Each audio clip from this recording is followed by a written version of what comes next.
আবার বলি আলহামদুলিল্লাহ। আল্লাহ পাকের দরবারে আমরা যেরকম করছি যে মহান আল্লাহ তাআলা এই বদরের দিনে মাহে রমাদানে আলেমদের সামনে আমি গুনাহগার বান্দা, আমাকে এখানে আসার বসার তৌফিক দিয়েছেন, সেজন্য আবার বলছি আলহামদুলিল্লাহ। আসলে অনেক আলেমরা এখানে বসে আছে, আলেমদের শ্রমণরা হয়তো ভাগ্যের ব্যাপার। অনেকে মনে করে বিশ্বাবতী মানি দোয়ার ভান্ডার, এটা মনে করে।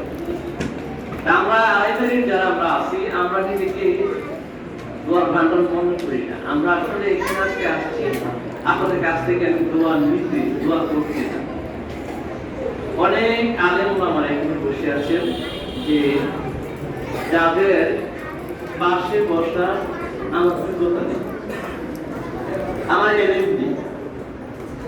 আল্লাহ পাকের দরবারে শুকরিয়া জ্ঞাপন এই জন্য করছি যে মহান আল্লাহ তাআলা এই বদরের প্রান্তে, যে বদরের ইতিহাস আমাদের প্রিন্সিপাল বলছেন, আল্লাহ রাসূল তিনি যখন বদরের প্রান্তে গিয়েছিলেন, যাওয়ার পরে সর্বপ্রথম কাজ করতে জানেন কি কাজটা করছেন?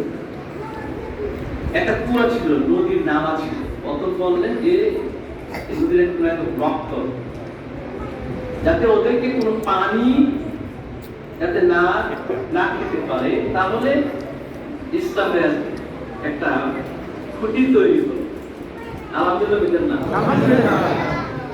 আবু জাহেলের সাথে যখন আল্লাহ রাসূল যখন 313 জন নিয়ে গেছে, তার মধ্যে দুজন ছিল 10 বছরের, ছিলেন 11 বছর, দুইটা ছেলে গেছিলেন।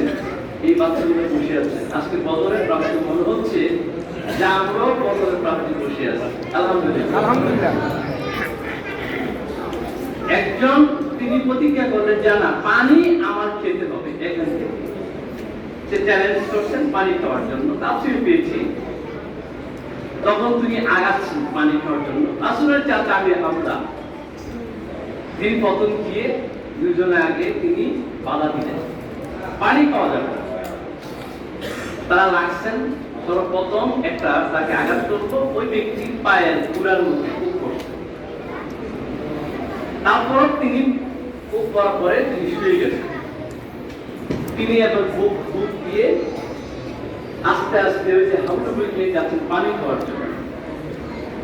বদরের প্রান্তে অনেক ইতিহাস, অনেক প্রকৃতি আছে। আমরা তো মনে করি যে আজকে আলেম ওলামারা এখানে আসছে, বাসীটা আসলে তারা ভাগ্যবান যে আলেমদেরকে দাওয়াত দিয়ে এনে। কারণ এই এতগুলো আলেম কার আমি আল্লাহ তাআলা কবুল করে আমি বলতে পারবো না, বলতে পারবো, বলতে পারবো। এখানে এই যে ছোট্ট ছোট্ট বাচ্চারা যারা এখন রোজা আছে, আলেমরা বসে আছে, আমার দাবি থাকবে একটা, সব সময় যখন আলেম আমাদেরকে আপনারা একসাথে করবেন, সর্বপ্রথম আপনারা এলাকাবাসী আগে আসবেন। দেখবেন মিসকিন যখন ভিক্ষা করে, দেখবেন একটা পাতির মধ্যে আগে নিজের পকেট থেকে করা পয়সা ফালাইয়া নাড়াচাড়া করে। তো যারা দান করে তারা বলছেন না, এটার মধ্যে দান করতে, ঠিক না? এখন আমরা যারা আছি এলাকার, আমরা যদি বাড়িতে বসে থাকি আর আলেমরা এসে বসে সুবহানাল্লাহ দিবা, আলহামদুলিল্লাহ 24 আমরা পড়ি, আপনারা যদি সর্বদা না আসেন তাহলে আলেমদের মনে খুব থাকে। তারপর তো তুমি আমার বলা অধিকার আছে। যাই হোক, আলহামদুলিল্লাহ মাস্টার সাহেব আমাকে বলছেন 17 বছর আগে নাকি এত বৃষ্টি হয়েছে, বৃষ্টি থামতেছে।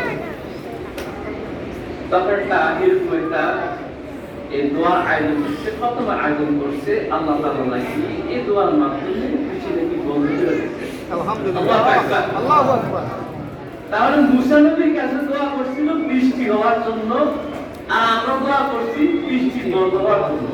সুবহানাল্লাহ, সুবহানাল্লাহ। যাই হোক, বিশ্বটা কইলে আমরা অনেকজন নিয়ে গেছেন, তা আমার জন্য দোয়া করবেন। আমি আপনাদের কাছে দোয়া নিতে আসছি আজকে। বিশেষ করে আমার আব্বা জান রমজান মাসে তিনি অমরবাদে আসবেন, ইনশাআল্লাহ আমিও আসবো, প্রতি বছর আমি আসবো। আপনাদের যে ভালোবাসা, যে সোহাগ, যে ত্যাগ দরবারের প্রতি, আসলে এটা আপনাদেরকে ধন্যবাদ দিয়ে শুরু করতে পারছি না। আলহামদুলিল্লাহ আমাদের মাদ্রাসায় অসুস্থ ছিলেন, উনি আল্লাহ তাআলা সুস্থ করে আমাদের মাঝে আসছেন। উনি অসুস্থ আছেন, আরো অনেক অনেক আলমের বসে আছেন, তারা এখানে আসছেন। তো যাই হোক, আমার জন্য দোয়া করবেন। আমি দোয়া চাই। আমার আম্মা জান জন্য তিনি অসুস্থ, দোয়া করবেন।